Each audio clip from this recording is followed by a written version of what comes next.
Good evening, everyone, and apologies if anybody has been watching at home to see us all conversing. I did not realise that we were live. That is my fault. Well, welcome everyone to this evening's Cabinet meeting of Rugby Borough Council. I'm Councillor Seb Lowe, Leader of the Council. As this is an in-person meeting, before we proceed to the agenda, I'm obliged to read out the following notice.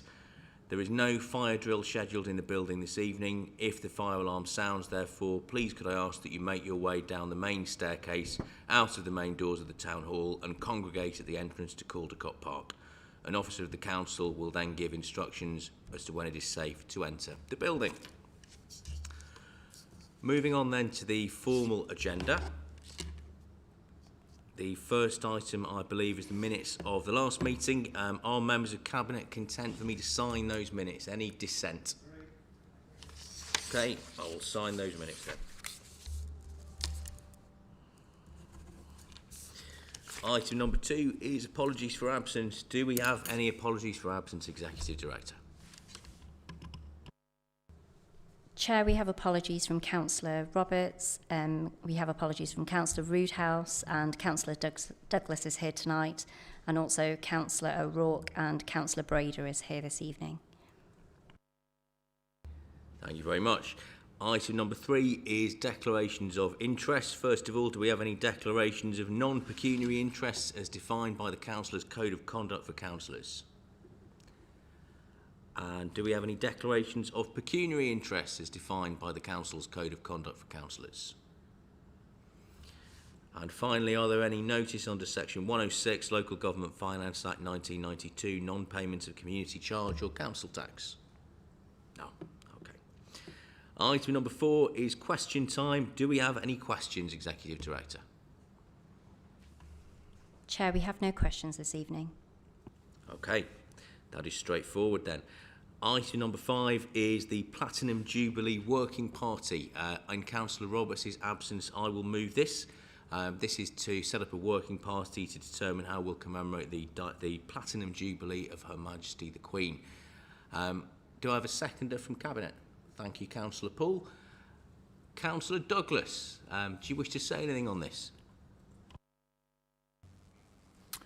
Thank you very much, Councillor Lowe. Only to say that I think it's a wise decision, a positive move, and I'm sure that the Council and members will take the opportunity to engage with the community and young people as well, and engage with our heritage and history in the town. And I'm sure there are members of my group, particularly one or two in particular, who will be very keen to be on the working party. Thank you. Thank you for your very positive comments, Councillor Douglas. I feel I should take a picture of this beautiful moment of harmony. Councillor Brader, any comments from you? Just a point of clarity, is this a working group of councillors, not just the Cabinet? And if so, how many people are on it? It will be one member from each of the political groups.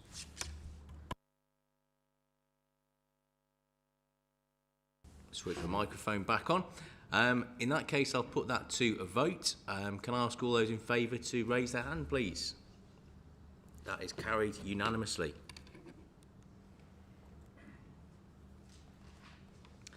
Item number 6 is the Council Tax Base 2022-2023 Draft General Fund Revenue and Capital Budget 2022-2023 and Medium Term Financial Plan 2022 to 2026. That was quite a mouthful, and that remainder of this item, however, is with you, Councillor Robbins.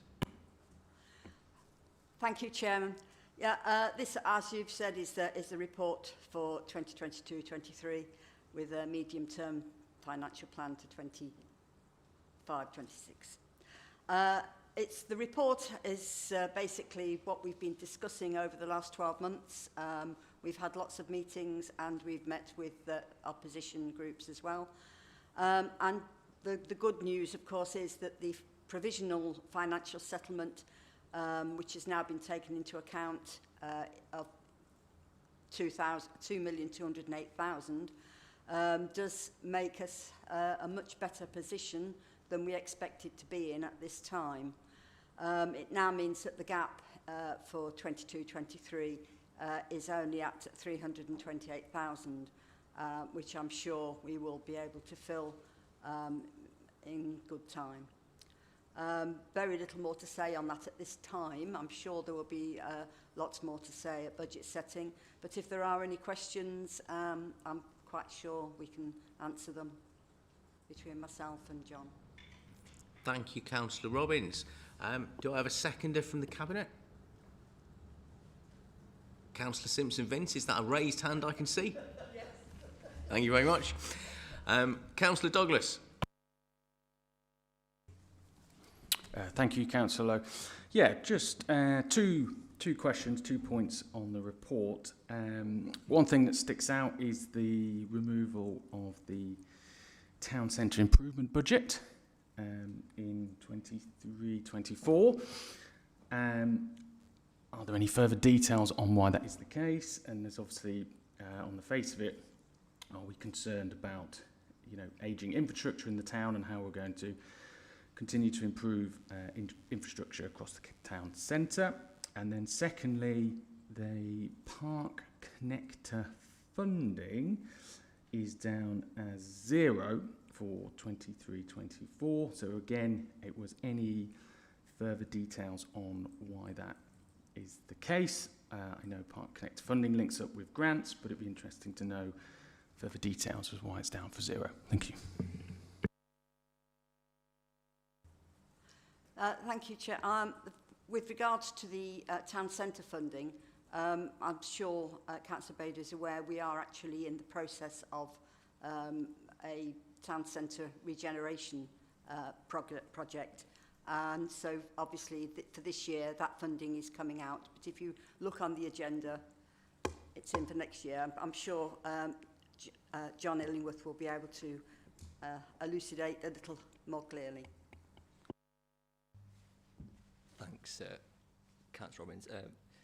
If you're referring to the £150,000 that's a key decision in Appendix 5, this goes back to the fact that this is an ongoing single-year decision that Cabinet has made and Council has made in the past, whereby we've used some of the additional business rates from Elliott's Field to establish that town centre improvement fund.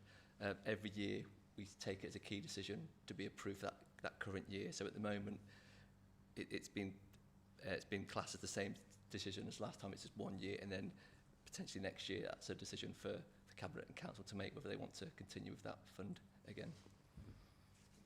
And with the Park Connector network, I think that's because we established the budget once all of the match funding has been identified to move that scheme on. So as and when that is established, we'll bring it into the programme. Thank you, John, and thank you, Councillor Robbins. Councillor Brader. Nothing further to add. Wait and see the detail in the budget setting. Thank you. Thank you very much. I will now put that to a vote of Cabinet. All those in favour, please. That is carried unanimously.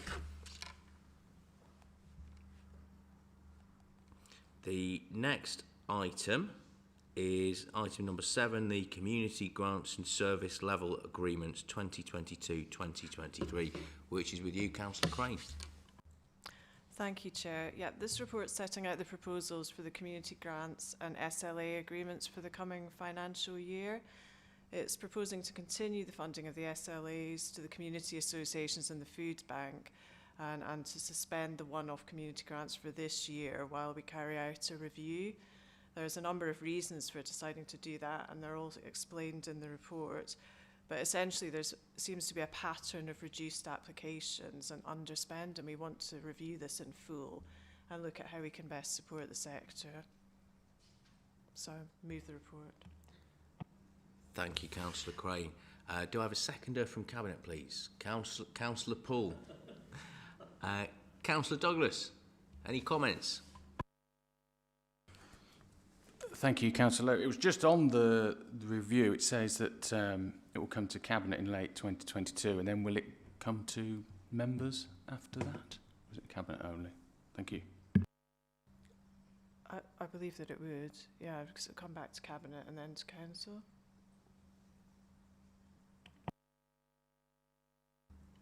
Our Chief Legal Officer present in the room is nodding, so it would appear that is indeed the case.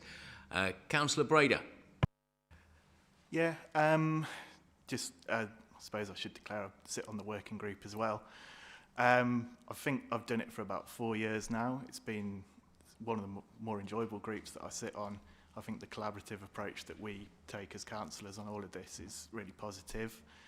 In that sense, I am a little bit concerned about suspending it for 1 year. I think it is concerning to see the underspend that we had for the last year. But if you look at the years before, the underspend hasn't been as great. I think it was about 2,000 in the 2019-2020 calendar year. So it seems a little bit premature to me just to suspend it completely because of 1 year in the middle of a pandemic where there wasn't as much uptake. I welcome the review, and I think it's always positive for us to look for ways that it could be promoted more. Maybe we're not getting the word out there to the community groups and other groups who would be applying for this kind of funding. But I think to just suspend it completely for 1 year is taking away a source of funding that seems to me to be really valuable to a lot of groups out there. So to talk broadly and briefly about some of the things that we've funded services for people who are living in food poverty, people who rely on those kind of things. We've funded things for community groups, for sports teams that encourage people to get outdoor and get involved, people with disabilities who wouldn't ordinarily have access to that, and people who do art programmes and outreach programmes as well. So it's a real shame to me to see that funding not be available for next year if this goes through. I know the report does say that W. Carver were consulted as well as the working group, and to mitigate the concerns that were raised, it would be that they could flag and signpost other funding that was available. I think I'm a little bit concerned about that. If everyone took the approach that we took, it's tough times, not just for us, but for a lot of organisations. Are we actually contributing to a net lack of funding for community groups and organisations and grant funding? So those were the points I wanted to make. Thank you.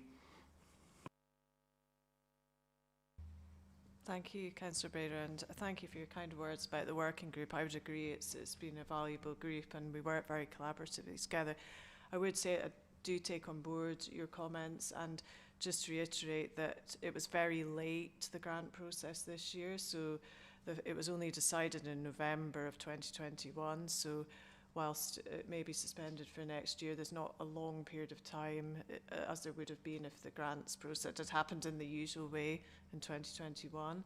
And just to say, we very much want to support the community and voluntary sector, but we do want to look at why not as many people have been applying, and we want to ensure that that money goes to the best possible source. So thank you for your comments, and we'll take them on board as part of the review. Thank you. And just to add to Councillor Crane's comments, Councillor Brader, I think we all of us of all parties take our duty to the voluntary and community sector extremely seriously here. And I think you're quite right to highlight some of the excellent work this council's done in supporting some very, very worthy causes. But at the same time, I think it is right just to pause and have a look and make sure that we are maximising those resources to make sure they're having maximum community impact. And that's why I think this is the right thing to do. So I will now put this to a vote. All those in favour? That is carried unanimously. Moving on then to the next item, which is item number 8, a motion to exclude the public under section 100A subsection 4 of the Local Government Act 1972. I move that we consider the following resolution under section 100A subsection 4 of the Local Government Act 1972. The public be excluded from the meeting for the following item on the grounds it involved the likely disclosure of information defined in paragraph 1 of schedule 12A of the Act. Will you second me, Councillor Poole? Certainly will, Chairman. Thank you. All those in favour? Thank you very much. Could we cease the live stream, please?